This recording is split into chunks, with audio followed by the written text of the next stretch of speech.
Hello and welcome to Winchester Now, our weekly news programme on Winchester Radio. I'm Mary Blaxland.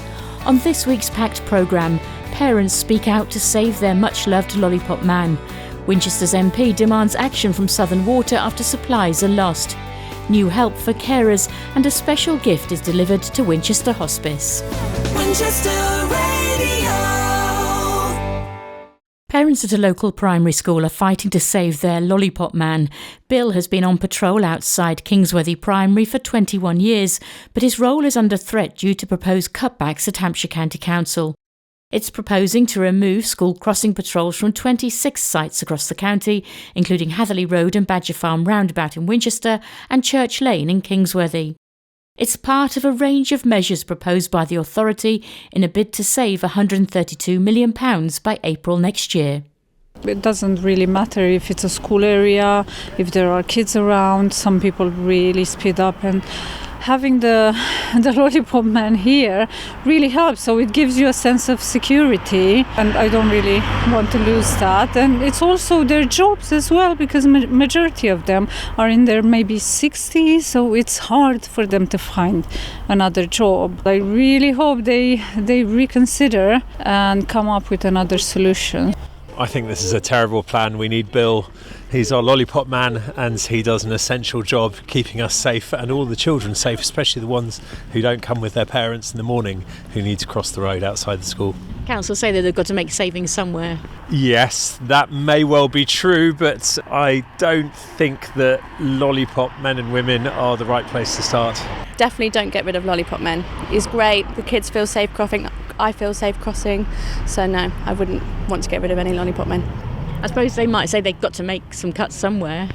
Yes, but the safety of children and adults shouldn't be the forfeit of it all. I'm Granny and I bring my grandchildren to school. I think it's very sad that it should come to this. My biggest concern would be twofold. First and foremost, we wouldn't have our lovely Bill every morning to say good morning to everybody. But secondly, we're on a very bad part of the road here. On the odd occasion when Bill is not available and we try to cross here, it can be mighty tricky. And what do you think as parents and grandparents, are you planning to fight this? What are your plans? Well, my daughter, she's the one that's obviously got on the internet and has sort of enlisted the help of other mums and grannies. So I'm hoping that we will be able to get everybody together, and if we have to stand here with the cameras, so be it. I think we should keep the lollipop person. I think it's important for the kids to be safe when they walk to school. Also thinking about sort of the carbon sort of footprint, we should be encouraging people to walk and not bringing cars. I think if the lollipop person was to go, then more people would sort of bring their cars because it would be the safer option. Yeah, I think there are other ways they can save money personally and keep our kids safe as they walk to and from school.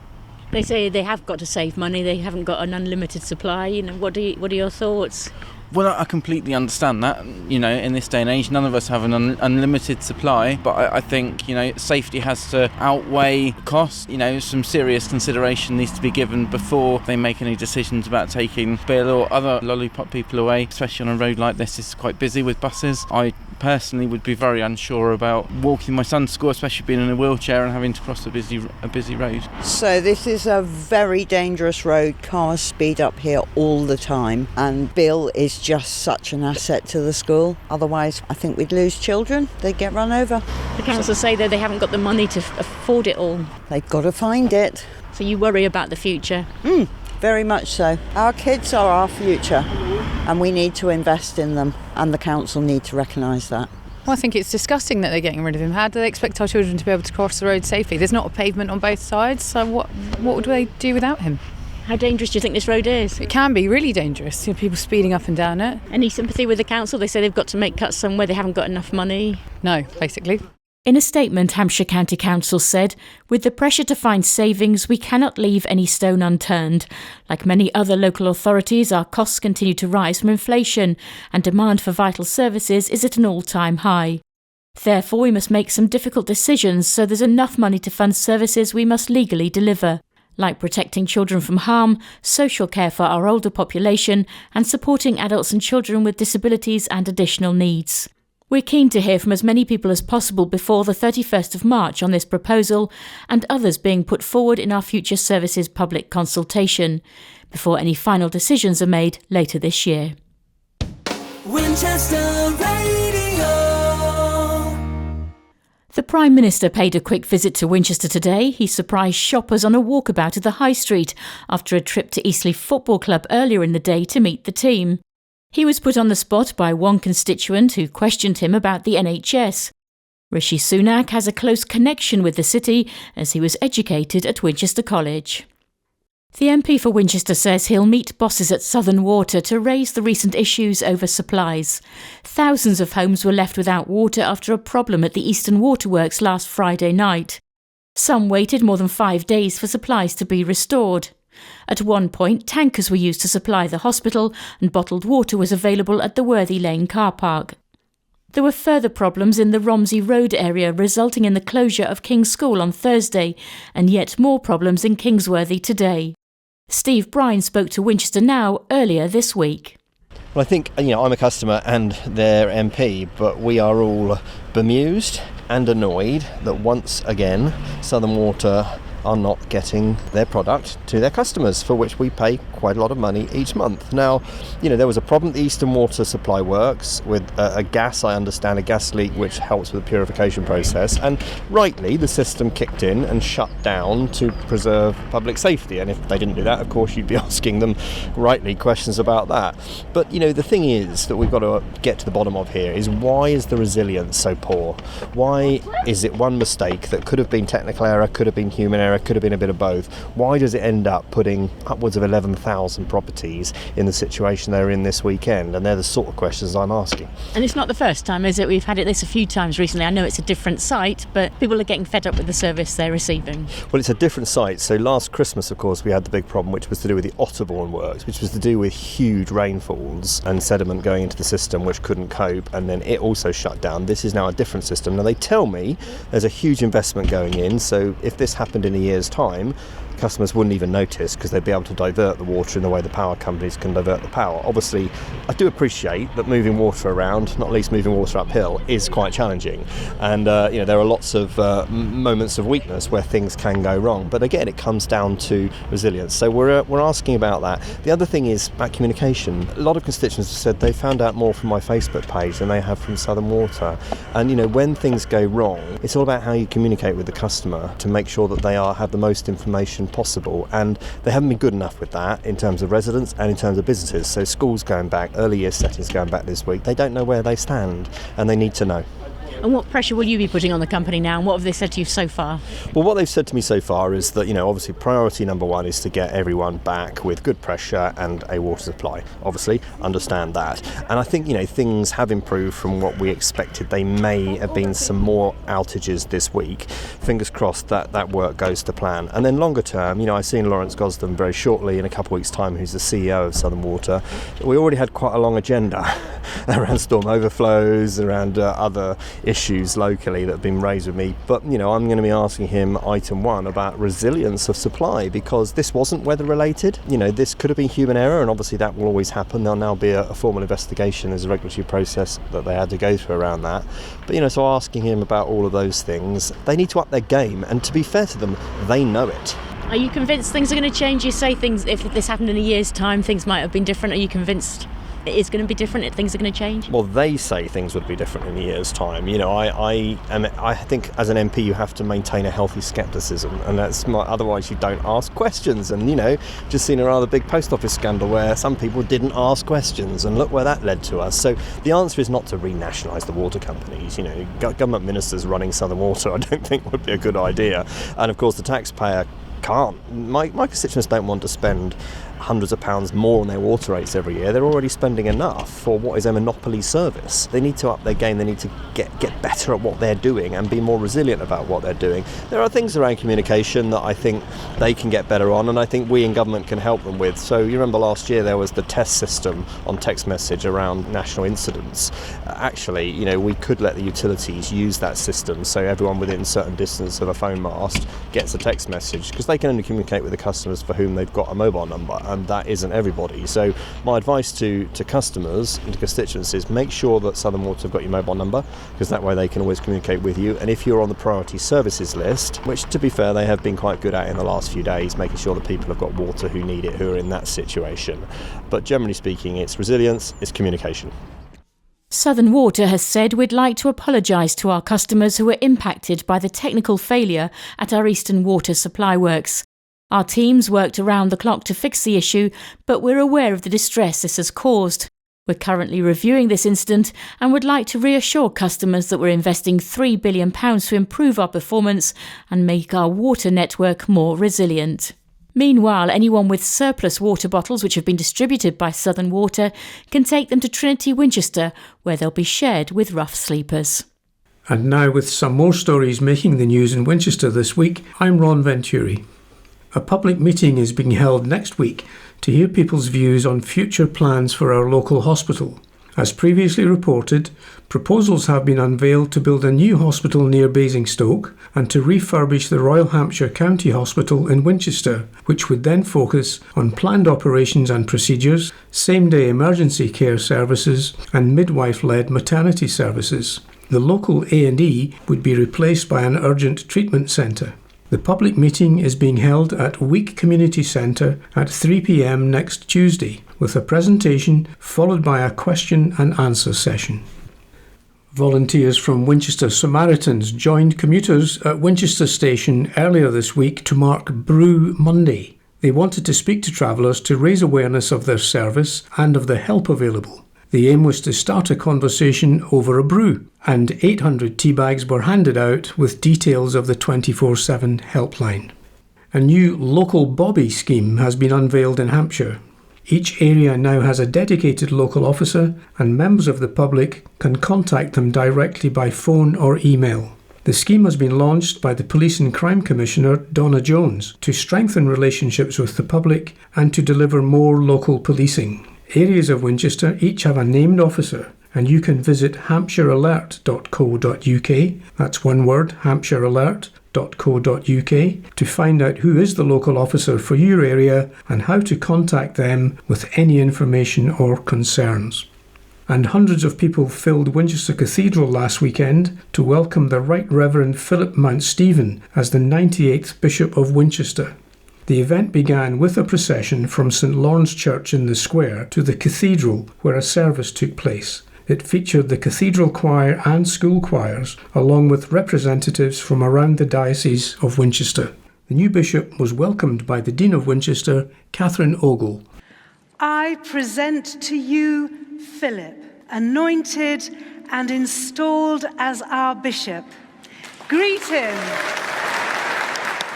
Sisters and brothers in Christ, thank you so much for your welcome.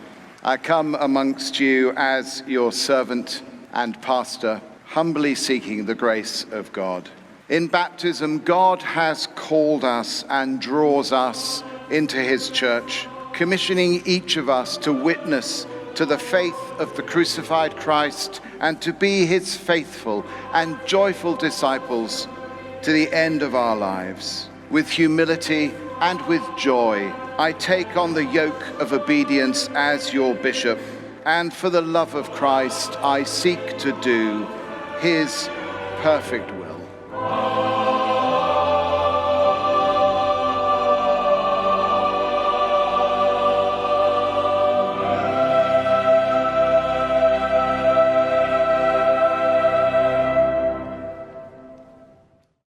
There's new help for carers in the Winchester area. Hubs have been set up by the Princess Royal Trust for Carers, bringing together different organisations to offer support and advice. It's also aiming to tackle fuel poverty and help with bills during the cold weather. The first event in Winchester takes place on Wednesday the 31st of January at Week Community Centre. Here's Kerry Hearsey, Chief Executive of the Princess Royal Trust for Carers in Hampshire. So the trust exists to help unpaid carers, so that's family members, friends or neighbours who provide support to a loved one or a friend or a neighbour that enables them to remain at home. So that might be somebody who maybe is suffering from dementia or has Parkinson's or any of the other illnesses, or it may be somebody who's elderly or frail. So you're offering more help now in Winchester. Tell me a bit about the help that you're going to be providing here. We've been awarded a grant by SGN, the gas distribution company, to actually work with unpaid carers through a home and well hub, to offer support with fuel poverty and the cost of living crisis, to make sure that carers are getting the best possible deal for themselves. So the hubs are going to be actually all around Hampshire, but we're going to talk about the one in Winchester today, in community venues so that they're quite accessible for the wider community to get to. There's going to be lots of community partners there as well. But we're going to be tackling issues like fuel poverty, fuel debt, tariff issues, making sure that people are registered with the priority service registered, and ensuring that homes are safe by discussing issues such as carbon monoxide and things like that. As I mentioned, we'll have partner agencies there as well, so like the Blue Lamp Trust, Hampshire Fire and Rescue Service, Argenti, so that people can come and access all these services in the same place. And I suppose for a carer, they've got so much on their plate, so much that they're dealing with. Things like this often get pushed into the background, don't they? They don't have the time to deal with issues like this. Absolutely. Carers always consistently have to think of themselves last, but also as well, what we do know is that carers are now in the home. They may have given up work, so their finances are affected because they found themselves in a caring role. Obviously, being at home with somebody that's unwell, they might be using medical equipment that will take up extra electricity. So like oxygen canisters, maybe, other machinery that's needed at a time when their finances are reduced. And as today's a very cold day, so people will have their heating on extra, again, increasing the electricity and the gas that they may use. So yeah, it's really important, as you say, they do forget about all these, but it's important that they can come and get maximum benefit in one place because their time is so precious. They can bring their loved one along with them if they're able to, the person they're caring for. And actually, we're going to be providing hot soup or something along that line so they can also have a hot meal while they're there as well as seeing all those partners, so they are maximising the time that they are there, really.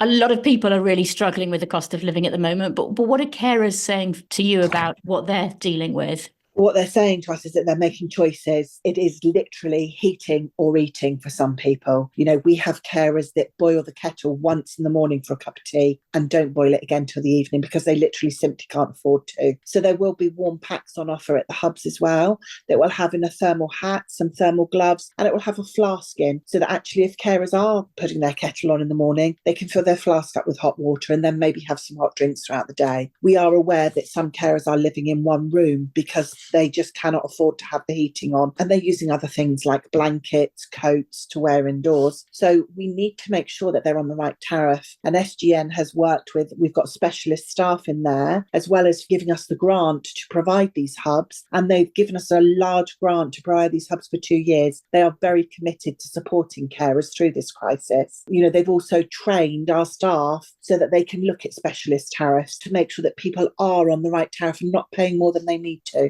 That's great, because it's one less worry then, isn't it, that they have to think about? Yes, hopefully this will alleviate some of it. If they've already got fuel debt, then we're going to look at the best way to tackle it. There will be all that specialist knowledge around. So we really do urge carers to come and make the most of this.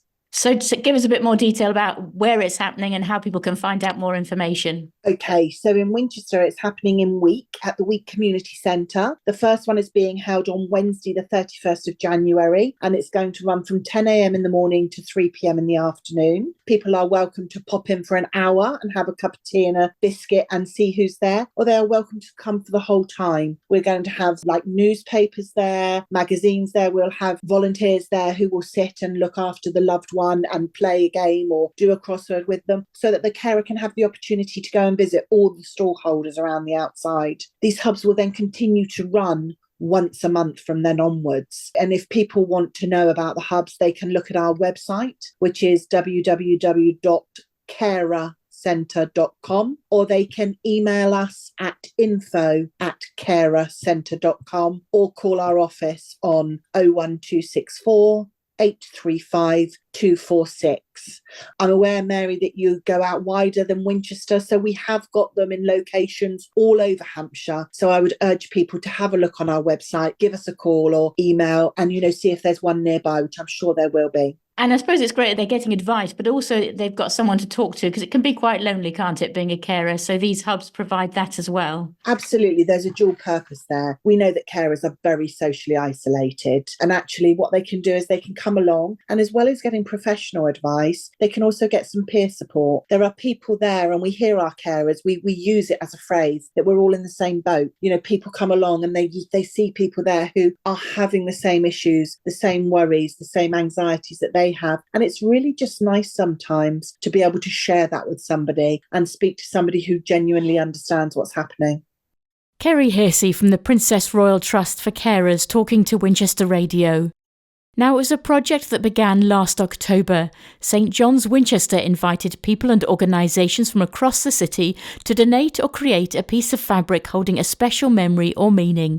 A team of volunteers made these into quilts for the Winchester Hospice, and this week these creations were handed over for patients. This is a great opportunity to hand over these quilts to the hospice. We hope that your patients and your residents enjoy them. It's been an absolute privilege on behalf of St John's, but I hope everyone who's contributed to give you our stories and to give you the memories of the community. Anna O'Brien was at the presentation and spoke to Maddie Cowell, who led the Fabric of Winchester project, and Katie Rundle, the memory artist.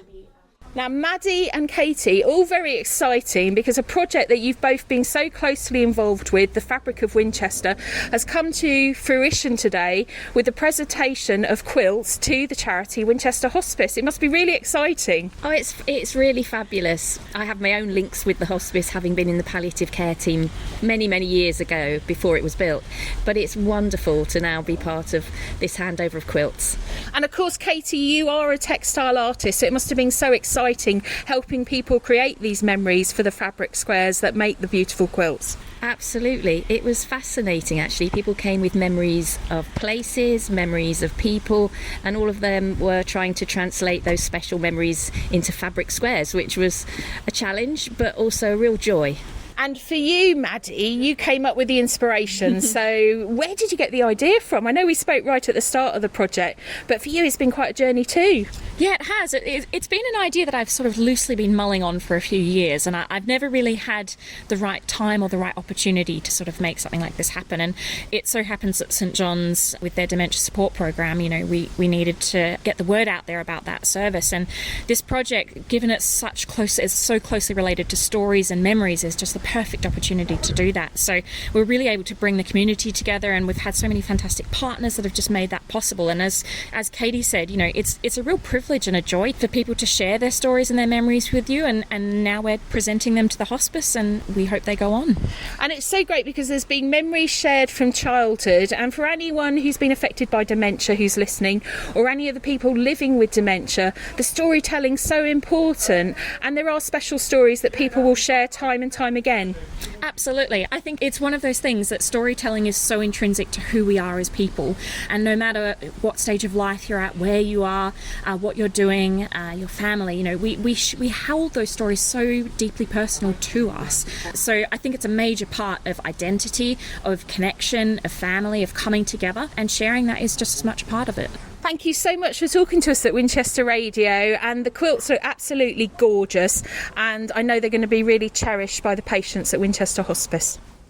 Hello, I'm Russell Gordon-Smith, the Deputy Mayor of Winchester, our wonderful city. Now, Deputy Mayor, you've been here at the presentation of some beautiful quilts that have been made as part of the Fabric of Winchester project and just presented to the team at Winchester Hospice. Did you have a chance to look at them? I've looked at I think all the panels now, and I'm absolutely flabbergasted by the design of them and the skill that's gone into it and the imagination. And I think also, very importantly, it's the fact that some of them have been made from old fabrics that have been people's shirts or otherwise connected with family members who've sadly died. It's sort of garnished with memories, and I think that's very important. I think also this project is part of the wonderful volunteering effort that takes place in Winchester and in the district to enrich and enhance people's lives. And that's a wonderful example of it. Groups of people coming together to produce these, all creating these panels, all full of memories for particular people. Some of them are examples of places, or people remember of places they went to. It's such a privilege to be part of it, and to, well, I suppose, I'm not sure what my role was apart from to go around and tell people how wonderful they were afterwards. But and you can share that with everyone. Yeah, absolutely. No, it's glorious, and it's a real privilege to be part of this. Thank you so much for sharing that with us at Winchester Radio. Hello again, it's Paul Blitz here with this week's shout-out. Now, did you see the Santa bus travelling around Winchester over Christmas? Stagecoach gave the single-decker a festive makeover, and it was driven by Santa or one of his elves in the lead-up to Christmas Day. Well, the bus and its passengers raised over £1,100 for the Winchester Hospice. Stagecoach says the Santa bus has become a tradition now each Christmas, and staff are pleased it brings festive joy. They thank customers for their support and generosity in raising such a great amount. The Hampshire Hospital's charity is celebrating a £3,000 donation to the neonatal unit at Winchester Hospital. Their colleagues in maternity did some amazing fundraising, including taking on a skydive. The money will be used to help refurbish the unit. Let's give a shout out now to members of the Oliver's Battery WI and the local community who've come together to knit teddies for tragedies. These bears are sent out to children in war zones, and it's not just teddies. The organisation also accepts blankets, clothes and hand puppets. Since it was set up in 1991, it's helped children in refugee camps, orphanages and hospitals all around the place in Africa, Asia, Eastern Europe and South America. In fact, wherever help is needed. And an update on the story now. Last week we told you about the Hampshire Hedge Project aiming to plant new hedgerows from the South Downs to the New Forest. Planting has been taking place around Winchester, Compton and Shawford over the last month. Well, thanks to teams of volunteers, the CPRE who are leading the project have announced that after a busy week they've reached a third of their planting target. Nearly 2 kilometres of hedgerow have been planted so far, 490 metres in this week alone.